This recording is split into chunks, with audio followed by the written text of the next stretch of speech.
따라합시다. 하나님, 오늘도 말씀으로 제 영혼이 소생하게 해주옵소서. 아멘. 옆 사람 축복해 주세요. 하나님의 말씀으로 충만하십시오. 아멘. 파도 칠 때 피해를 최소화하기 위해서 방파제 같은 것들 만들잖아요. 해안 같은 거 정비를 하기도 합니다. 근데요, 해일 같은 거, 쓰나미라고 하죠. 이런 것이 이제 밀어 닥치면요, 의미가 없어요. 속수무책입니다. 다 박살납니다. 사람들의 건축 기술이 얼마나 뛰어납니까? 그래서 지금의 건축 기술이 얼마나 대단하냐면은 초고층으로 막 올라가도 바람이 불어도 약간 움직이기는 하지만 이렇게 무너지지 않을 만큼 너무너무 잘 쳐요. 특별히 일본 같은 나라는 지진에 대비해서 설계 자체를 아주 특별하게 합니다. 이 건축 기술이 일본이 많이 발전을 했어요. 근데 문제가 뭐냐면요, 어느 정도 지진에 대비가 되는 건지 대지진이 일어나면요 의미가 없어요. 그냥 다 무너집니다. 완전히 작살이 나요. 참 사람이 그런 것에 비하면 참 무기력하다 이런 생각이 듭니다. 과학이 많이 발전했죠. 그래서 우주까지 막 날아가요. 그래서 야, 인간 대단하다 큰 소리를 치지만은 어떻게 보면 좀 웃기는 얘기입니다. 태양계라고 하는 조그만 것, 사실 우주 전체에 비하면 태양계 전체도 먼지만도 못해요. 너무너무 광활하니까. 근데 그 태양계 일부를 가르고, 뭐 명왕성, 해영성까지는 가지도 못하잖아요. 일부를 가르고 대단하다고 생각하는 거죠. 우주를 먼저 해보겠다. 불가능합니다. 암만 발전해도 불가능합니다. 뭐 우주까지 갈 거 없어요. 지구 안에 있는 자연계의 대지진 앞에서도 사람들은 여전히 속수무책입니다. 인간의 한계라고 생각을 합니다. 뭐 해일하고 지진만 그러냐 이런 것만이 문제가 아니죠. 지금 온난화 현상이 지구적으로 굉장히 위기를 불러일으키고 있습니다. 지금 유엔 비롯해서 세계 각국이요 이 부분에 촉각을 곤두세우고 있는데 온실 효과라고 아시죠? 비닐하우스를 이렇게 쳐놓으면은 따뜻하잖아요. 이게 한겨울에도 이렇게 야채 같은 걸 재배할 수가 있잖아요. 근데 지구가 지금 온실화가 된 거예요. 이렇게 비닐하우스 친 것처럼 이산화탄소가 주범이죠. 거기 이제 대기를 꽉 채우고서 이 비닐하우스 역할을 해가지고 지구의 온도를 이렇게 자꾸 높이고 있는 거예요. 문제가 뭐예요? 빙하가 녹죠. 어떤 현상이 생겨요? 해수면이 올라가죠. 일본 같은 나라는 섬나라잖아요. 나라가 점점 좁아져요. 그래서 돈이 많으니까 해외에 자꾸 땅을 사들인다고 그러죠. 나중에 이제 대비하는 건지 모르겠어요. 이것도 이제 한계가 있죠. 이걸 어떻게 막을까? 그래가지고 기후협약이라는 걸 맺습니다. 교토 의정서 같은 것이 대표적이죠. 근데 여기 이제 비협조적인 나라가 중국이나 인도 같은 나라. 왜냐면 인구가 많고 이제 산업이 막 발전을 해나가는데 여기에 가입을 해버리고 협력한다고 사인을 해버리면은 이 비용이 너무 많이 들어요. 그래서 안 들어가려고 막 하고 있어요. 탄소세 같은 걸 받죠. 아세요? 공장 같아서 매연 같은 거 나오잖아요. 그러면은 그런 거 태우는 거에 대해서 돈을 매기는 거예요. 근데 그래도 한계가 있어요. 막기가 참 역부족입니다. 우리나라도요, 계절풍 기후라고 했었나요? 지금은 이제 아열대로 바뀐다고 그러죠. 봄하고 가을이 없어요. 그럼 봄을 좀 누려보셨습니까? 반짝하고 사라져요. 그죠? 춥다. 봄인데 추워요. 두껍게 껴입어요. 그리고 따뜻하다 했더니 더워요 이제. 봄이 없어졌어요. 가을이 없어져요. 여름하고 겨울만 길어져요. 이 기상이변 현상이죠.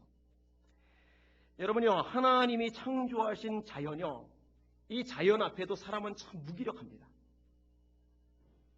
그런데 이 모든 것을 이 지구 내부의 자연만이 아니라 우주 전체를 만드신 하나님을 사람이 어떻게 거스리고 사람이 어떻게 하나님 앞에 도전할 수 있겠어요?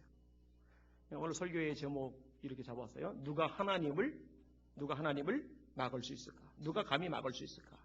누가 하나님을 뺐지만 누가 막을 수 있을까? 따라합시다. 누가 감히 막을 수 있을까? 자연도 못 막는데 하나님을 어떻게 막겠어요? 세 가지 정도 나눠서 오늘 본문을 생각해 볼 겁니다. 첫 번째 부분 따라합시다. 하나님의 뜻은 반드시 성취된다. 7절 말씀을 같이 읽을게요. 시작. 이스라엘 자손은 생육하고 불어나 번성하고 매우 강하여 온 땅에 가득하게 되었더라. 아멘.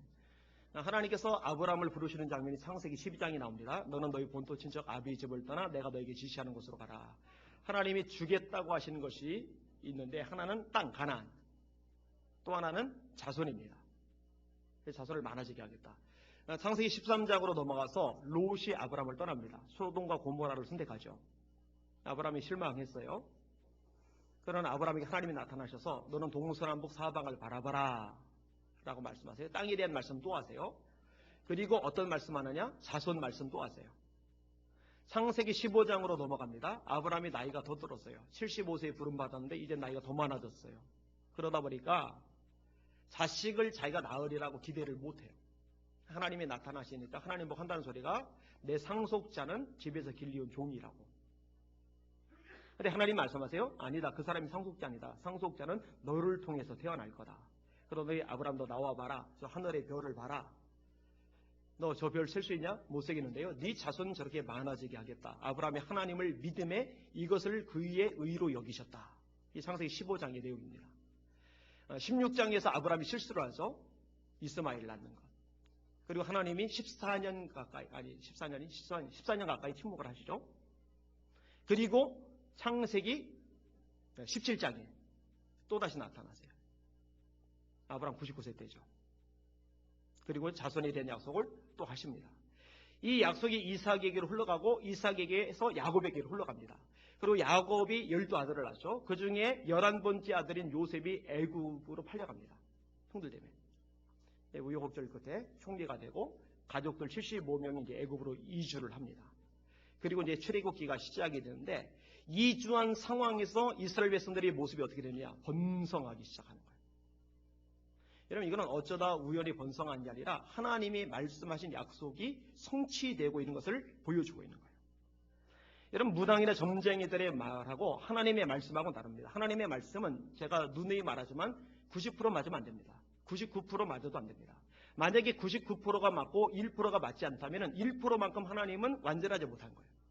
그러면 하나님의 전능성, 하나님의 완전성이 훼손될 수밖에 없어요. 하나님은 전능하시죠. 믿으시면 아멘. 그러면 그분의 말씀은 100% 성취가 되어야 됩니다. 하나도 어긋나서는 안 되는 거예요. 여러분 아브라함이 애굽에 잠시 이주할 때요. 애굽 왕에게 사라를 빼앗기는 장면이 나옵니다. 근데 하나님께서요. 애굽의 왕에게 재앙을 내리는데 보통 재앙이 아니고 큰 재앙을 내리세요. 그러니까 겁을 전혀 모르던 이 애굽 왕이요. 겁에 질려가지고 아브라함을 부릅니다. 그리고 아브라함 보고 그래요. 야, 네 아내인데 왜 누이 동생이라고 속였어? 내가 몰라서 아내로 취하려고 데려온 거 아니냐. 그러면서 이렇게 돌려주는 장면이 나와요.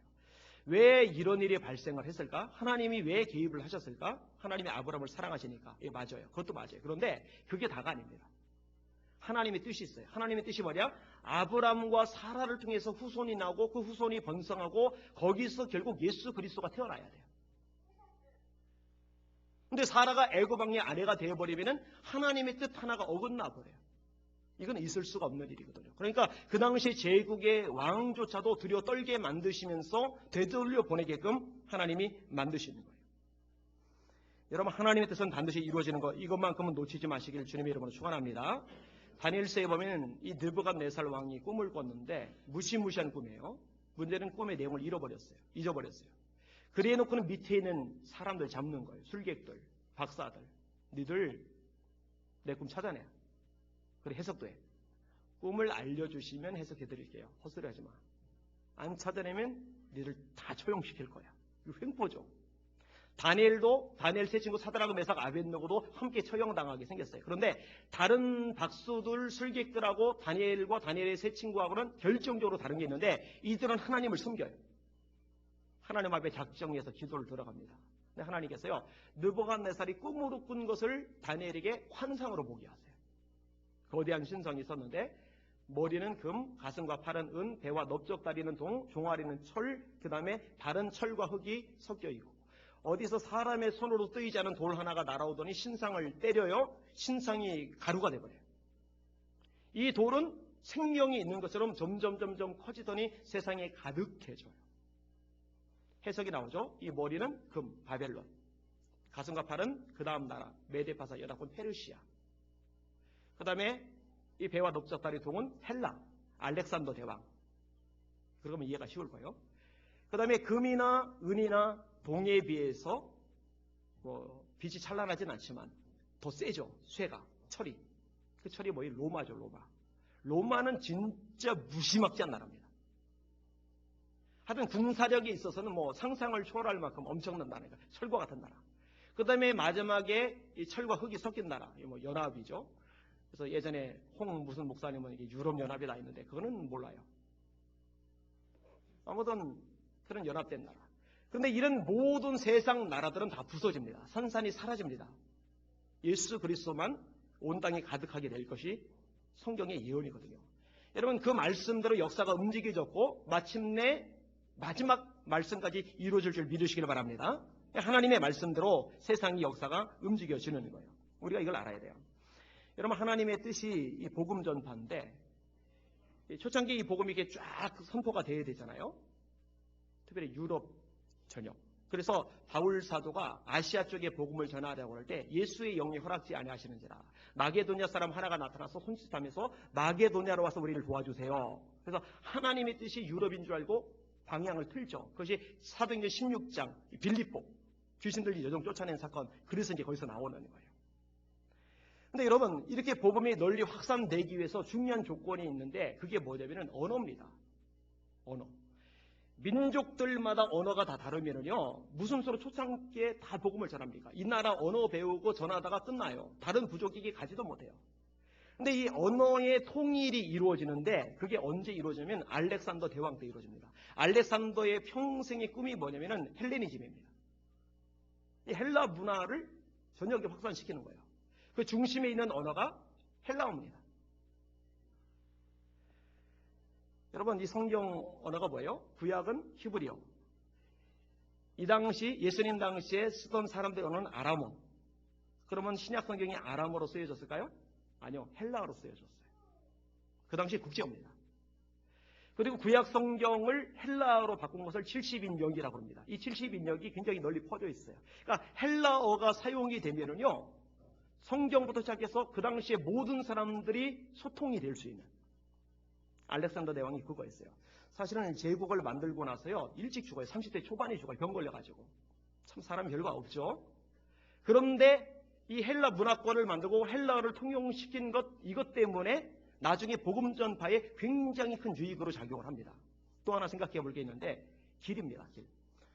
지금 우리나라는 도로가 굉장히 잘 닦였어요. 우리나라 교통망이요 세계 최고 수준입니다. 이거 수출까지 해요.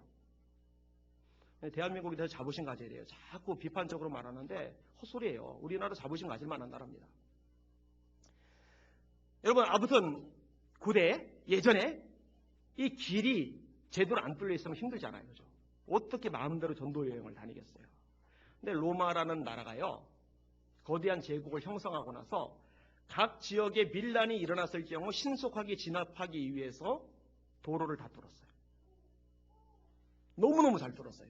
그래서 오죽하면 모든 길은 로마로 통한다. 그런 말이 나오고 있어요. 모든 길이 로마로 통한대요.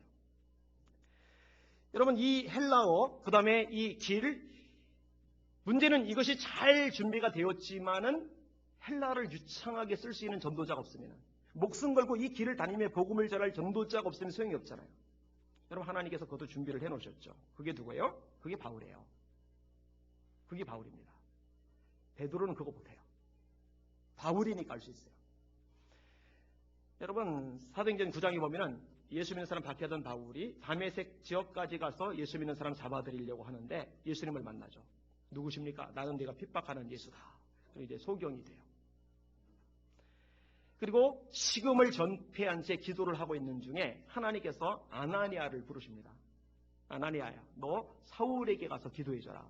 아나니아가 펄쩍댑니다. 하나님, 그 사람은 예수 믿는 사람 박해하던 사람인데요. 그때 하나님께서 아나니아에게 이렇게 말씀을 하세요. 들어보세요. 주께서 이르시되 가라. 이 사람은 내 이름을 이방인과 임금들과 이스라엘 자손들에게 전하기 위하여 택한 나의 그릇이라. 어쩌다 우연히 바울 같은 인물이 예수 믿고 구원받은 게 아니라 하나님의 뜻이 있었던 거예요. 준비시켜놓은 거예요. 미리. 하나님의 그릇으로. 그리고 이런 과정을 통해서 바울의 1차, 2차, 3차 전도 여행이 시작이 되고 나중에 로마로 압송돼서 로마에서도 복음을 전하면서 유럽 전역에 이 복음의 씨앗이 뿌려집니다. 기가 막히죠. 여러분, 하나님의 뜻, 하나님의 계획은 우리가 헤아리지 못해요. 그래서 바울 사도 같은 위대한 사람, 3층 전까지 들어갔던 영안이 열린 바울이 이렇게 말합니다. 깊도다 하나님의 지혜와 지식에 부유하며 그의 측량, 그의 판단은 모르겠다는 거예요. 그에게는 찾지 못할 것이라는 거예요. 누가 주께 먼저 드려 갚으심을 받겠냐는 거예요. 이는 만물이 그에게서 나오고 그로 말미암고 그에게로 돌아감이라 영광이 세세에 그에게 있으리로다. 이게 로마서 11장의 말씀이거든요. 바울조차도 모르겠다는 거예요.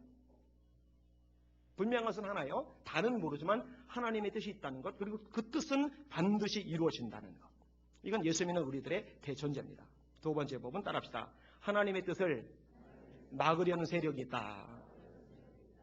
자, 8절 한번 보세요. 시작. 요셉을 알지 못하는 새 왕이 일어나 애굽을 다스리더니, 요셉은 애굽의 총리로서 굉장히 중요한 역할을 하죠. 애굽이 멸망당할지도 모르는 그 흉년의 위기 속에서 건져내요. 그러니까 애굽인들 입장에서 보면 요셉이 은인입니다.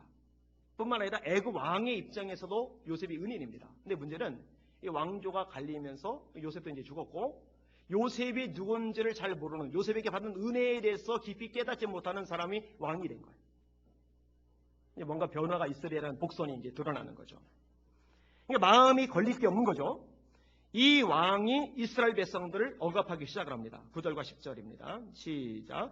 그가 그 백성에게 이르되 이 백성 이스라엘 자손이 우리보다 많고 강하도다. 자, 우리가 그들에게 대하여 지혜롭게 하자.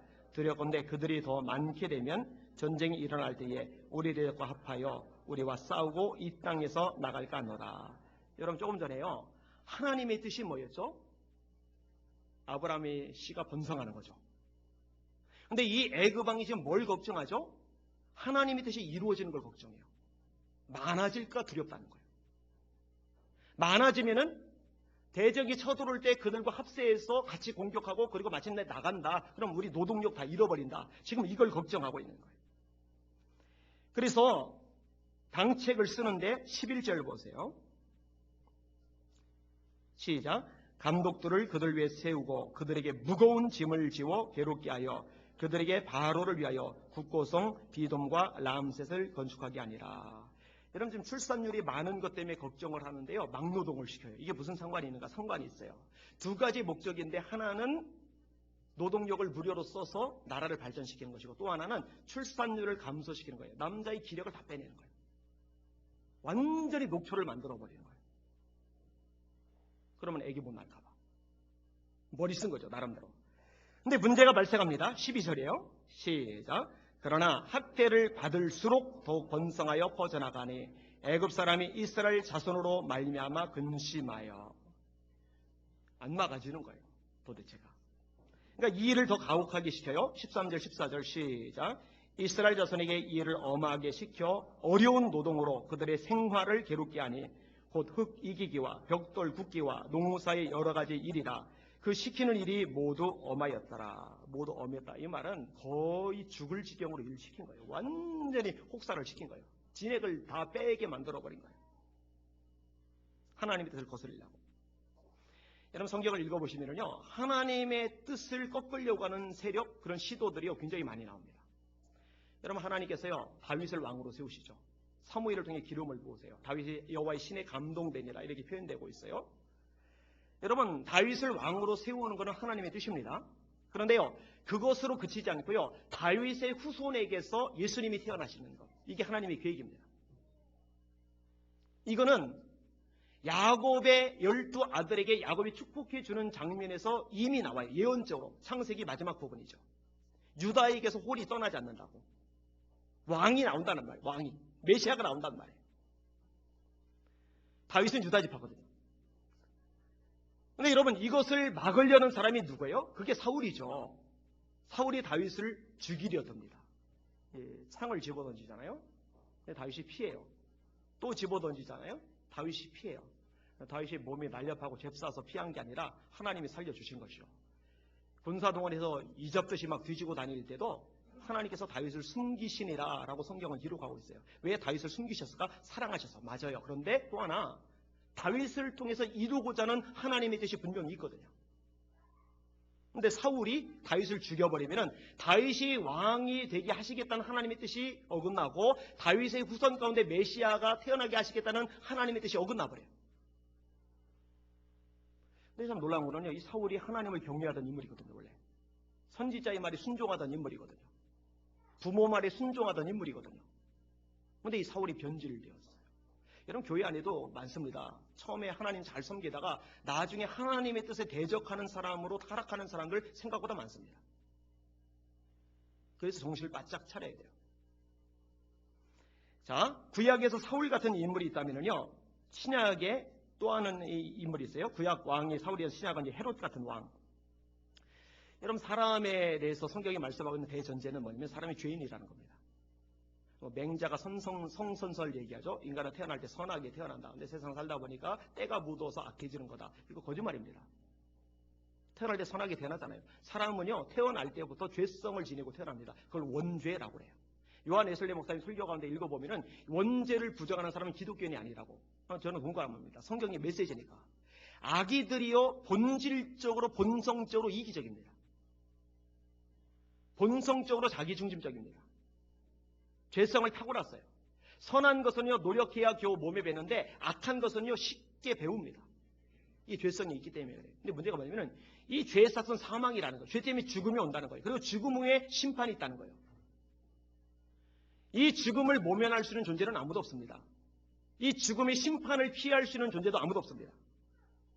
그래서 하나님께서 이 죽음의 문제를 해결하려고, 죄의 문제를 해결하려고, 심판의 문제를 해결하려고 구원의 길을 여셨는데 그게 바로 예수 그리스도세요.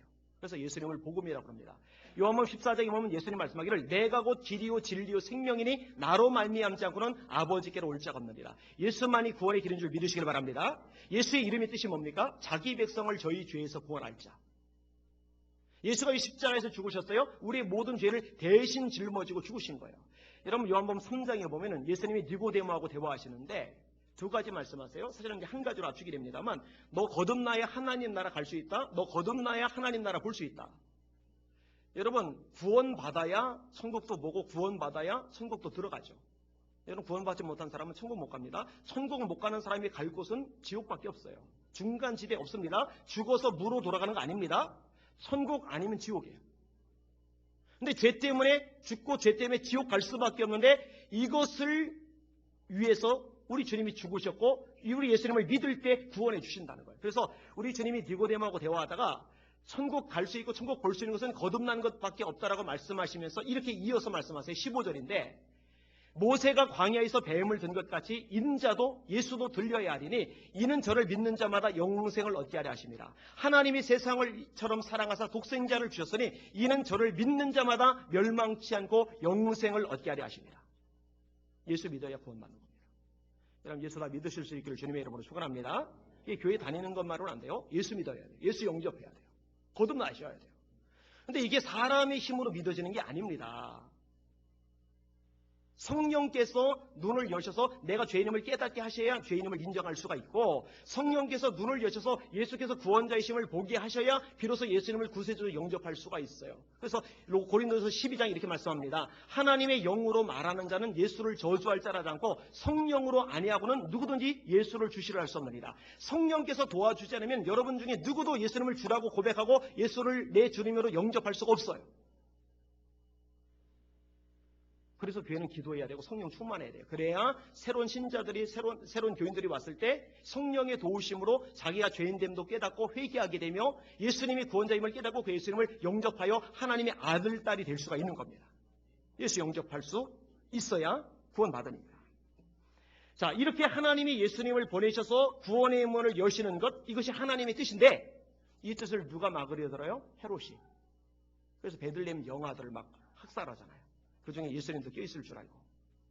근데 하나님께서 이미 예수님을 애굽으로 이렇게 빠져나가게 하신 다음이죠. 아무튼 헤롯의 그 계략이 성공했다면 예수님을 통해 우리를 구원하시는 하나님의 뜻이 좌절되셨을 텐데 하나님의 뜻이 그렇게 좌절돼서는 안 되는 거죠.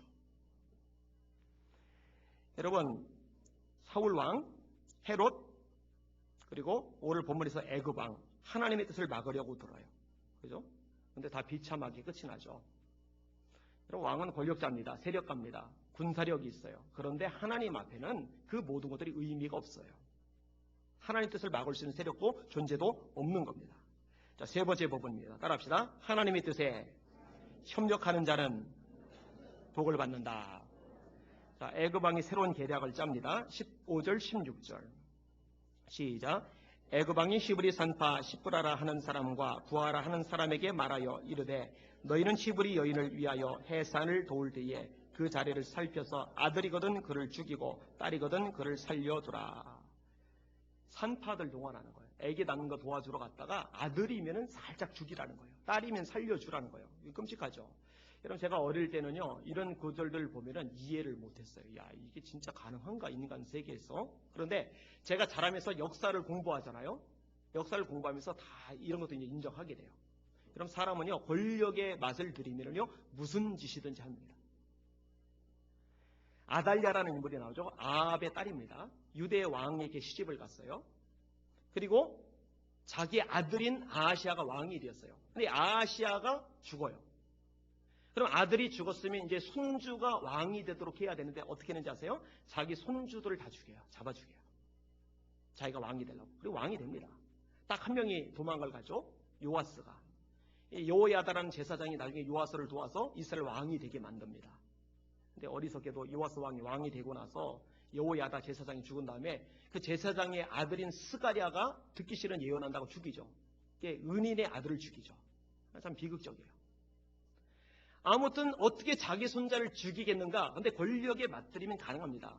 여러분, 헤롯 대왕, 아까 언급한 헤롯 왕, 베들레헴 영아를 학살했다고 돼 있잖아요. 실제 역사 기록 보면은요, 자기 아내가 마리암네라는 왕족입니다. 자기는 왕족이 아니에요. 왕이 됐지만 왕족이 아니니까 정통성이 없어요. 정통성이 없으니까 왕족을 아내로 삼았는데 어떡한지 아세요? 자기 아내를 나중에 처형시킵니다. 자기의 두 아들이 있는데 이 두 아들들이 자기보다 인기가 더 좋아요. 자기 아들들을 처형시켜요. 이게 사울입니다. 이 간해요. 이 사람이요. 이 권력력에 맞들이면 무슨 짓이든지 합니다.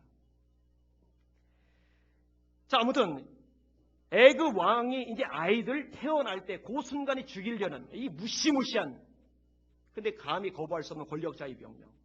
산파들이 어떤 반응을 보입니까? 17절 보세요. 시작. 그러나 산파들이 하나님을 두려워하여 애굽 왕의 명령을 어기고 남자 아기들을 살린지라. 그럼 지금 굉장히 중요한 용어가 나왔어요. 뭐라고 나오냐면 하나님을 두려워하여. 요걸 뭐라고 해요? 경외라고 합니다. 제가 분명히 말합니다. 하나님을 진짜로 두려워하는 사람은요, 그 외의 것들은 두려워하지 않게 됩니다. 여러분, 세상 것 자꾸 두려운 사람, 세상 사람 자꾸 두려운 사람, 환경 자꾸 두려운 사람은요, 정직하게 보셔야 돼요. 그 문제가 크고 그 사람이 정말 무서운 사람이고 그래서 두려운 게 아니라 내 속에 하나님에 대한 두려움이 결여되어 있어서 두려운 거예요. 웨슬리 목사님이 유명한 말을 합니다. 하나님과 사람 외에 아무것도 두려워하지 않는 사람 100명 있으면 내가 세상을 뒤엎을 거라고.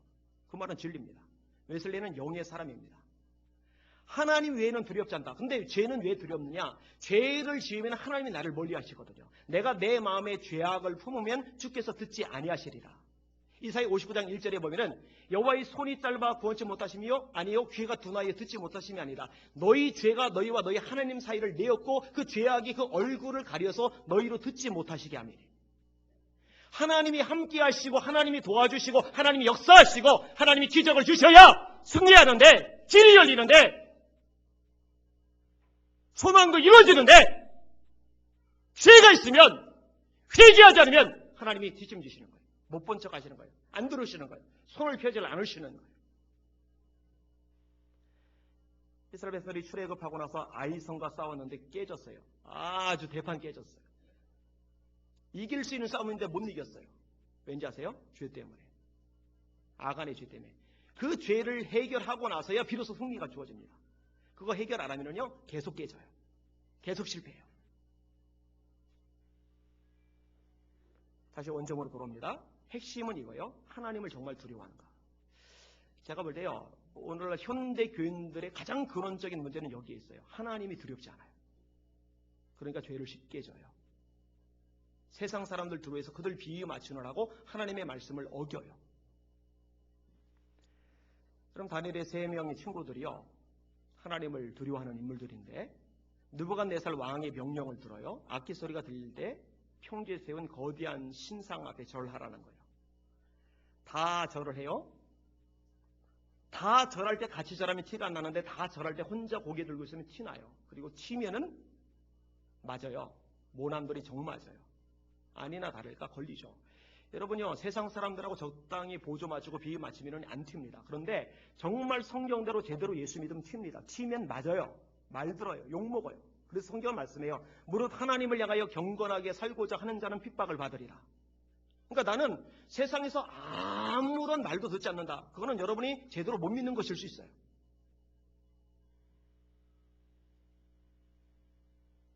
여러분 잘 생각하셔야 돼요. 우리 예수님은요, 이런 부분에서 아주 명확하게 말씀하셨어요. 나를 위하여 핍박을 받은 자는 복이 있도다. 나를 인하여 너희를 욕하고 핍박하고 모든 거짓으로 너희를 거스려 악한 말을 할 때는 기뻐하고 즐거워하라. 하늘에서 너희 상이 큼이라. 너희 전에 있던 선지자들을 이같이 핍박하였느니라. 이게 마태복음 5장에 주님이 하신 말씀이거든요. 자, 이 친 사드락 메삭 아벳느고가 왕 앞에 불려갔어요. 왕이 협박을 합니다. 이번만 봐주마. 악기 소리 들으면 절해라. 안절하면 풀무불 속에 용광노숙에 집어넣는다. 쇠도 녹이는데 사람 뼈까지 다 녹아버리죠. 그런데 사드락 메삭 아벳느고가 뭐라고 말을 합니까? 이렇게 말합니다. 왕이요, 우리가 섬기는 하나님이 계시다면, 누굴 섬기고 있어요? 하나님을. 우리가 섬기는 하나님이 계시다면 우리를 맹렬히 타는 풀무불 가운데서 능히 건져내시겠고 왕의 손에서도 건져내시리이다. 그리 아니하실지라도. 하나님이 설사 우리를 건져내지 않아서 풀무불 속에 한 줌의 채로 내 생을 마감할지라도 우리는 왕의 신들을 섬기지 아니하고 왕의 세우신 금신상에게 절하지 아니할 줄을 앞서서. 섬긴다는 말이 나오는데 앞에는 여호와를 섬긴다, 뒤에는 신상들을 섬기지 않는다, 신들을 섬기지 않는다. 여러분, 하나님을 섬기는 사람의 특징은 뭡니까? 하나님만 섬기는 거예요. 하나님만 섬기는 거예요. 나는 우리 예수님의 성도들이 돈 섬기지 않기를 원해요. 세상 섬기지 않기를 원해요. 여러분 직장 상사들, 아니면 세상이 여러분의 앞길을 끌어줄 백, 이런 것들 섬기는 사람이 되기를 원하죠. 하나님만 섬기실 수 있기를 주님의 이름으로 축원합니다. 그러려면요, 딱 한 가지 대전제, 여러분 마음속에 하나님을 두려워하는 마음이 있어야 돼요. 여러분, 예수님께서 마태복음 10장에 분명히 말씀하십니다. 몸은 죽여도 영혼은 능히 멸하지 못하는 사람을 두려워하지 말고 오직 너희 몸과 영혼을 능히 지옥에 멸하실 수 있는 그를 두려워해라. 참새 2마리가 한 아사리온에 팔리는 것이 아니냐. 그러나 너희 천부께서 허락지 아니하시면 그 하나라도 땅에 떨어지지 아니하나니 너희는 많은 참새보다 귀하니라. 여러분이 죽을 병에 걸렸어요. 그런데 정말 하나님이 두려운 사람은요, 그 병 두려워하지 않습니다. 하나님이 여러분을 데려가는 것이 하나님의 뜻이라면 여러분 천국 가셔서 하나님과 함께 사시면 돼요. 하나님이 여러분을 살리시는 것이 하나님의 뜻이라면 그 병보다 10배나 더 악한 병, 욥과 같은 병이 걸려도 하나님이 고쳐주세요. 그러면은 이렇든 저렇든 문제가 되질 않아요. 아멘입니까? 여러분 점검하세요. 여러분 정말 하나님을 두려워하십니까? 여러분 정말 하나님을 경외하십니까? 여러분 성경을 읽다가요, 이 산파들, 이 대목에서 참 은혜가 되는데 이들은 이스라엘 장로들이 아닙니다. 종교 지도자들도 아닙니다. 그냥 아기 날 때 거들어주는 사람들인데, 그런데 이들 마음속에 하나님을 두려워하는 마음이 있어요. 진짜죠. 이 산파들 하나님 축복을 하세요. 자, 일단 18절 19절 보세요. 애굽 왕이 산파를 추궁하는 장면이 나와요. 18, 19절 시작. 애굽 왕이 산파를 불러 그들에게 이르되 너희가 어찌하여 이같이 남자 아기들을 살렸느냐. 산파가 바로에게 대답하되 히브리 여인은 애굽 여인과 같이 아니하고 건장하여 산파가 그들에게 이르기 전에 해산하였더이다 하매. 뭐 설명 안 해도 돼요. 그 다음에 20절 보세요. 시작. 하나님이 그 산파들에게 은혜를 베푸시니 그 백성은 번성하고 매우 강해지니라. 계속 방해를 해요. 노동을 시켜요. 안 돼요. 더 센 노동을 시켜요. 안 돼요. 산파들 동원해요. 안 돼요. 백성들은 점점 강해져요. 계속 막는데, 계속 해방하는데, 계속 꺾으려 하는데, 그런데 하나님의 뜻은 여전히 성취가 돼가고 있어요. 하나님이 주인이시니까. 특별히 주목할 구절이 21절인데 경외라는 단어가 비로소 나와요. 아까는 두려워했다라고 되어 있는데 경외라는 단어로 나오죠. 21절 시작. 그 산파들은 하나님을 경외하였으므로 하나님이 그들의 집안을 흥왕하게 하신지라. 우리가 구분을 좀 할 필요가 있는데요. 우리는 자꾸 이 뒷부분만 주목을 해요. 하나님이 그들의 집안을 흥왕하게 하신지라. 야, 그럼 우리 집안도 하나님이 이렇게 흥왕하게 해주셨으면 좋겠다. 얼마나 좋아요, 그죠? 하나님이 흥왕하게 해주시는 집안. 저도 저희 집안이 그렇게 되기를 원해요. 우리 아이들이 그렇게 되기를 원해요. 근데 앞에 뭐뭐 하였으므로 조건이 달리죠. 그게 뭐예요?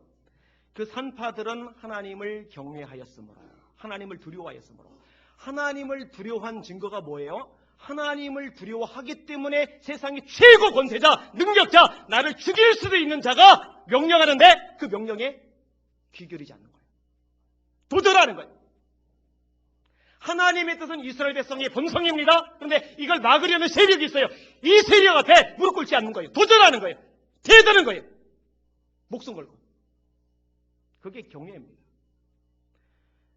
여러분, 생육 번성 아담과 하와에게 하신 말씀이고, 그 다음에 아브라함에게 하신 말씀이고, 그리고요 우리 교회에게 하신 말씀입니다. 여러분, 예수님의 명령 중에 최고로 중요한 명령이 뭐죠? 전도죠. 이 전도가 뭐예요? 결국 생육이죠. 번성이죠. 우리가 전도해서 누군가 예수 믿게 되면 내가 그 사람의 영의 아비가 되는 겁니다. 내 자신, 영의 자식들이 되는 거예요. 이렇게 해서 자손들을 많이 출산하는 것, 이것이 하나님의 뜻이에요. 근데 이것을 막으려는 세력이 많아요. 점점 많아질 겁니다. 여러분 지금 미션 스쿨에서 기독교 학교에서 성경 가르치는 거 금지하고 있어요. 기도하는 거 금지하고 있어요. 예배 드리는 거 이걸 막고 있어요. 이런 현상 점점 많아질 겁니다. 여러분 전도하는 것까지 법으로 막으려고 들고 있어요 지금. 그런데 정말 하나님이 두려운 사람은요, 누가 뭘 하든 말든 예수 전하게 돼 있어요. 예수님께서 사람 두려워하지 말고 하나님 두려워하라 말씀하시면서 뒤에 무슨 말씀하냐면, 너희가 사람들 앞에서 나를 시인하면 나도 천사들 앞에서 너희를 시인할 것이고, 너희가 사람들 앞에서 나를 부인하면 나도 천사들 앞에서 너희를 부인하겠다, 이렇게 말씀하세요. 여러분, 사람들 앞에서 내가 예수 믿는 거 티를 안 내는 거 왜 그래요? 그 사람에 대한 두려움 때문에 그래요.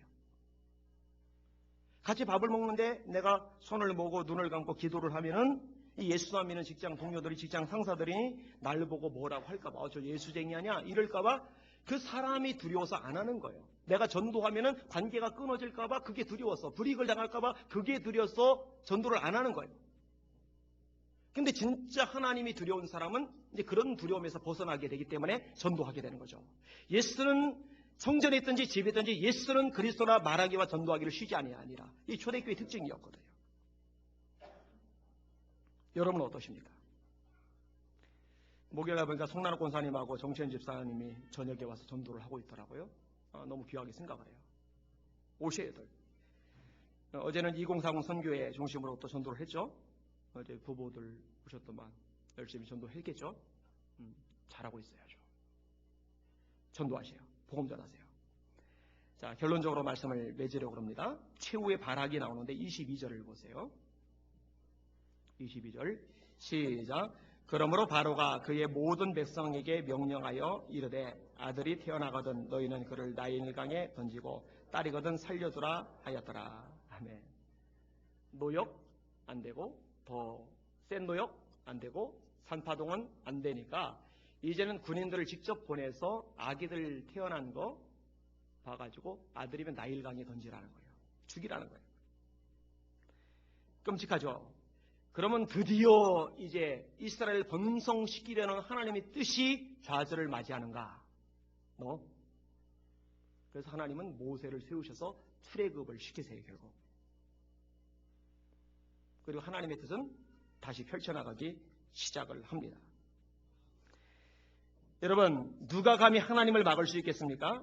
하나님의 뜻은 반드시 이루어진다는 거 믿으시기를 주님의 이름으로 축원합니다.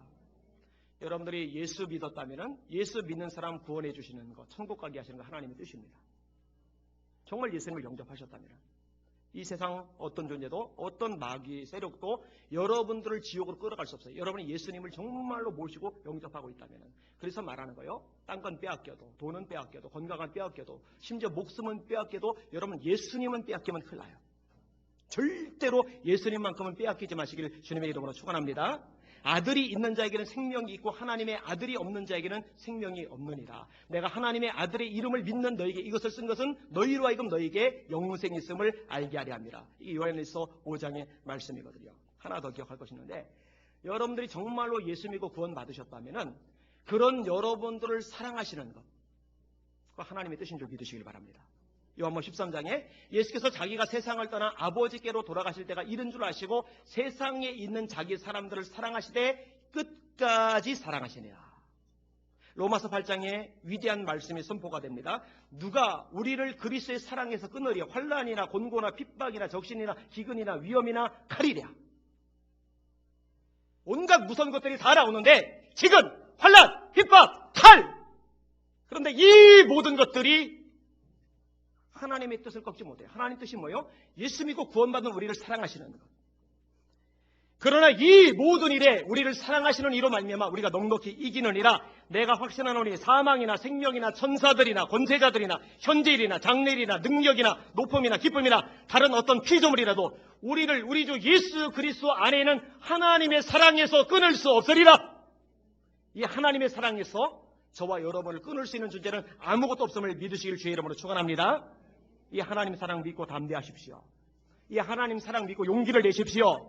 이 하나님 사랑 믿고 주저앉지 마시고 일어나십시오. 달리십시오. 승리하시기를 주의 이름으로 축원합니다. 하나님의 뜻은 좌절되지 않아요. 누가 감히 막을 수 있는가? 누가 감히? 아무도. 기도하십니다.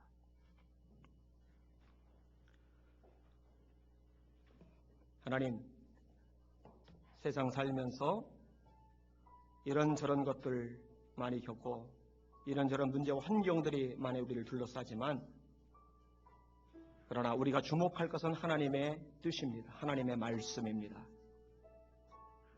그 말씀에 하나님의 뜻에 주목하고 그 하나님의 뜻에 협력하는 자로 제가 살아가게 하여 주옵소서. 하나님, 근데 그렇게 협력하는 자로 살려면은 제가 정말 하나님을 경외해야 됩니다. 하나님을 두려워할 수 있어야 합니다. 하나님 경외